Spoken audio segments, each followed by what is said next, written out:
Tudo bem, pessoal? Boa tarde aí, galera do cursinho. Vamos iniciar agora, mas a continuação, na verdade, da nossa aula sobre o feudalismo. Na aula de hoje, nós vamos relembrar alguns aspectos que foram falados, na aula da última sexta-feira. Vou falar um pouquinho sobre as características da sociedade feudalista. A sociedade feudal era chamada, de sociedade estamental, porque era composta por camadas sociais estanques, ou seja, eram camadas sociais que não existia mobilidade social, ou seja, não tinha como um camponês chegar a se tornar um nobre. Só para a gente relembrar isso, então a sociedade feudal ela era formada pela nobreza, pelo clero e pelos servos. Tá? A nobreza era o topo da hierarquia social. Estava o rei, que concentrava pouco poder político, que era dividido entre eles os senhores feudais. Que é igual eu expliquei na última aula, nós tínhamos o rei como uma representação política, mas quem mandava eram os senhores feudais nos seus feudos, ou seja, eles eram nobres, que eram proprietários de terras e também chamados senhores feudais. Exercia o poder absoluto em seus domínios, aplicando as leis, concebia os privilégios administrativos para alguns servos, e declarava a guerra e fazia a paz. Tá? Então, isso aí, galera, guardem bem isso. Tá? O senhor feudal ele era basicamente o que? A lei dentro do sistema chamado sociedade feudal, sistema feudalista. Tá? Nós tínhamos abaixo da pirâmide o clero. Quem era o clero? A igreja se tornou a mais poderosa instituição feudal, pois era proprietário das vastas extensões de terra. Segundo ela, cada membro da sociedade tinha uma função de cumprir em sua passagem pela terra. Era aquele negócio que eu falei na última aula. Quem nasceu camponês, o clero falava, não, você nasceu camponês, vai morrer camponês. Ou seja, o camponês ele não tinha uma capacidade de ter uma ascensão social. Quais eram as obrigações? Vamos lembrar aqui na nossa última aula. Quais eram as obrigações pagas pelos servos? Os coitados, além de trabalhar exaustivamente, 7 dias por semana, ainda tinha as obrigações. Quais eram elas? A corveia, banalidades, talha, mão morta, captação. Então vamos relembrar resumidamente o que são cada uma delas. Corveia era o trabalho gratuito dos servos na agricultura, construções de pontes e fortificações. Ou seja, eles tinham aquele trabalho gratuito que tinha que executar na construção de pontes e fortificações no castelo do senhor feudal. O que era banalidade? Era o imposto pago pela utilização da infraestrutura do feudo. Igual eu expliquei na última aula, que nós lá no feudo tinha os moinhos, que movimentavam a água, faziam irrigação, a questão tinha fornos também, tinha um celeiro, e para usar aquela estrutura tinha que pagar esse imposto chamado banalidade. Tínhamos também um imposto chamado talha. O que era a talha, pessoal? Era a porcentagem, quase sempre a metade, que era entregue ao senhor pela produção do manso servil. Ou seja, era aquela porcentagem que ainda era paga. Você produzia e a metade, quase sempre a metade, ia para o senhor feudal. E nós tínhamos esse imposto que eu falei que esse é o mais complicado de todos, é chamado mão morta. O que era a mão morta? Era o imposto pago pela morte do chefe da família. E se caso continuasse utilizando as terras, ou seja, o pai morreu, o filho tinha que pagar pela morte do pai, digamos assim, no sentido de pagar um imposto para poder continuar produzindo naquela terra, caso ele tivesse interesse de continuar seguindo a tradição da família. E quase sempre seguia porque o camponês não tinha para onde ir, gente. Então tinha aquela opção miserável de viver naquela situação feudal, naquela situação de ser um servo, de ser um vassalo, ou ele morria de fome. Captação, que era o quê? O imposto anual pago individualmente ao senhor feudal. Tá? Então esse imposto ele era pago anualmente. Digamos aí o nosso IPTU, o nosso IPVA, dos dias de hoje, tinha que ser pago para o senhor feudal. Então se a gente for entender um pouquinho essa questão de imposto, em comparação aos dias atuais, é a mesma coisa, digamos assim.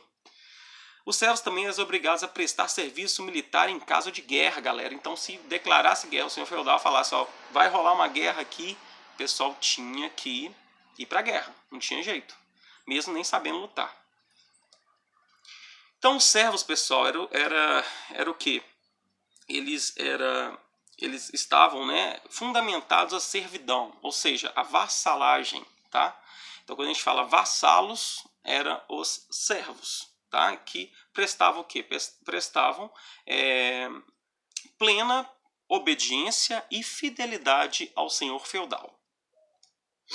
Como é que era a economia? Vamos relembrar aqui, ó, a economia no feudalismo se caracterizava pela produção autossuficiente, ou seja, ela se né, ela era autossuficiente, ou seja, ela se sustentava, digamos assim. Pois se destinava ao consumo local e não às trocas comerciais. As trocas, quando havia, eram feitas, na maioria das vezes, com produtos e não com moeda. Foi aquilo que eu falei, aquela questão do escambo, pessoal. Tá? O escambo ele era determinado pelo quê? Ele era determinado pelo sistema de troca. Então, quando a gente fala escambo, era troca, a chamada catira de hoje. Tá? Como é que funcionava a política? Né? Como não existia essa economia, né? A economia não gerava através da moeda, né? Do dinheiro, rolava através da troca, né? Existia essa questão da troca. Então, como que funcionava essa política? Vamos saber que agora. A política no feudalismo estava restrita, monopolizada, ou seja, né, gente, só um detentor do poder político daquela época. E essa monopolização era dada por quem? Pelo senhor feudal. Era ela que formava exércitos particulares e construía castelos fortificados, dentro e em torno ao qual se desenvolvia a comunidade feudal protegida por ele. Ou seja, gente, o feudal em troca dava proteção para os camponeses, que eram fiéis a ele. Tá? E como ele era a lei naquele período, né, naquele momento, os vassalos, né, os servos tinham que ser extremamente fiéis aos senhores feudais. Tá? À medida que novos reinos foram se formando e os grandes proprietários rurais conquistaram mais autonomia. O rei lhe concedia diversas imunidades, como isenção fiscal, jurídica e que acentuava o processo.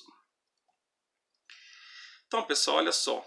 Eu vou falar aqui um pouquinho sobre a crise do feudalismo, né? Porque todo império, todo período tem uma crise. Então, o feudalismo sofreu grandes transformações no início, né, do século XI, na chamada Baixa Idade Média. Nessa época, o desenvolvimento do comércio das cidades ampliara as fontes de renda. Assim, as relações de produção passaram a ser baseadas no trabalho livre e assalariado, e houve surgimento de novas camadas sociais, como a burguesia. Então, vamos entender. Antes nós tínhamos um sistema feudalista, ao qual os camponeses não tinham condição nenhuma de mudar de vida, ao qual o senhor feudal era lei, e a partir do momento, né, que começa a ter um comércio, a partir do momento que começa a ter trabalhadores assalariados, a crise começa a ocorrer uma crise no feudalismo, porque começa a surgir quem? A burguesia. Né? E quem que é a burguesia? A burguesia são as pessoas que detêm o recurso, né, detêm o dinheiro, têm alta produção de produtos, né, alta produção de insumos, aos quais vão ter acúmulo de capital. Então, por isso que chama-se burguesia.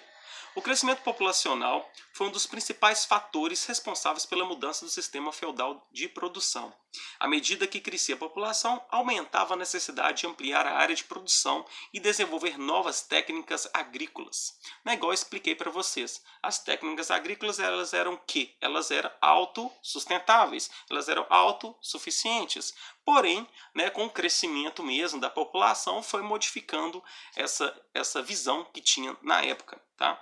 Muitos senhores feudais pretendendo enriquecer com a comercialização do excedente produzido no feudo, aumentaram por meio de força a opressão e exploração dos servos. Ou seja, a partir do momento que os senhores feudais começaram a se sentir ameaçados, eles começaram a pressionar, a cobrar, né, a comercializar o que os insumos que eram maiores, né, o que sobrava daquela produção, ele estava cada vez mais cobrando para as pessoas, para os camponeses, né, venderem, passarem para ele poder vender os produtos. Outras coisas também que foram acontecendo com a crise, né, do feudalismo, o excesso cometido pelos senhores feudais resultavam, né, na fuga dos servos em uma aldeia e violentas revoltas camponesas, ou seja, os camponeses não estavam mais aceitando, né, os excessos os excessos absolutistas, né, dos senhores feudais. Tá? O abandono dos feudos e as revoltas camponesas obrigaram a maioria dos senhores feudais a mudar seus comportamentos em relação aos servos, ou seja, com a repressão, gente, lógico, ia causar o quê? Ia causar tumulto mesmo, ia causar revolta, ia causar, né, essas revoltas camponesas. Tá? E alguns deles, né, arrendaram as terras, enquanto outros passaram a vender a liberdade aos servos, ou expulsá-los da terra, colocando em seu lugar trabalhadores assalariados. Ou seja, gente, então alguns senhores feudais, qual que foi a saída? Arrendar a terra, né? É o mesmo sistema de arrendamento que a gente tem hoje, enquanto outros passaram, né, a vender a liberdade dos servos. Né? Então, ou seja, começaram a vender como, digamos que não eram bem, era como se fosse um sistema escravo, certo? Só que eles começaram a vender a liberdade dos servos, expulsá-los da terra e colocar em seus lugares, né, trabalhadores assalariados. Ou seja, o senhor feudal ele era tão que custava, né, pagar os camponeses. Expulsava os coitados da terra, né, e no lugar contratava trabalhadores, né, assalariados. O processo de mudança do sistema feudal, né, pelo sistema que a gente chama, né, o sistema que tem até hoje chamado sistema capitalista, foi lento e gradual, acentuando-se com o renascimento comercial. Que aí, gente, foi aquele período, né, que eu falei para vocês, né, vocês lembram que o que eu comentei dentro de sala, né? Eu comentei para vocês que o sistema feudalista ele era um sistema, né, de servidão, ao qual os trabalhadores eles não tinham condição de ascensão econômica, né, melhoria de vida.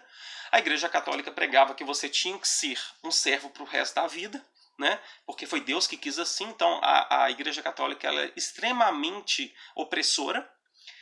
E quem era contra, né, o sistema feudalista ia para o sistema feudalista em geral, ao sistema da época, né, da era medieval, ia para fogueira, né? Eu falei para vocês sobre a história de Joana d'Arc. Nós tivemos também, né, essas questões desse período. Ocorreu-se várias revoltas, né, dos camponeses devido a essa opressão mesmo dos senhores feudais. E aí começou, né, eu expliquei na linha do tempo, quando terminou a Idade Média, né, iniciou-se a Idade Moderna, né, que é o período das grandes navegações e das grandes comercializações aí que nós tivemos ao longo da nossa história. Né? Então, resumidamente, pessoal, o sistema feudal foi um sistema, né, onde não existia-se uma troca, né, não existia o capitalismo, digamos assim, né? Era uma sociedade que era formada por um senhor feudal, qual ele trazia, né, a questão, dava o benefício, mas em troca tinha várias contradições, né? Ou seja, eu te dou o benefício, mas eu vou te cobrar vários impostos, ao qual você vai ter que morrer de trabalhar para mim. Então esse conceito durou todo o período da Idade Média, tá? E foi períodos também marcados por muitas violências, muitas guerras, muitos conflitos, né? A questão de sociedade era totalmente diferente da sociedade atual, né? Então a gente entende que o período feudalista foi aquele chamado, o período da Idade Média foi aquele período da Idade das Trevas, né? Onde o homem ele estava sujeito à servidão, a maioria da população estava sujeito à servidão. Tá? E é isso, pessoal. Então daqui a pouquinho nós vamos corrigir aqui uma questão da PUC. Nós vamos comentar aqui na nossa aula, beleza? Fiquem ligados aí. Até daqui a pouco.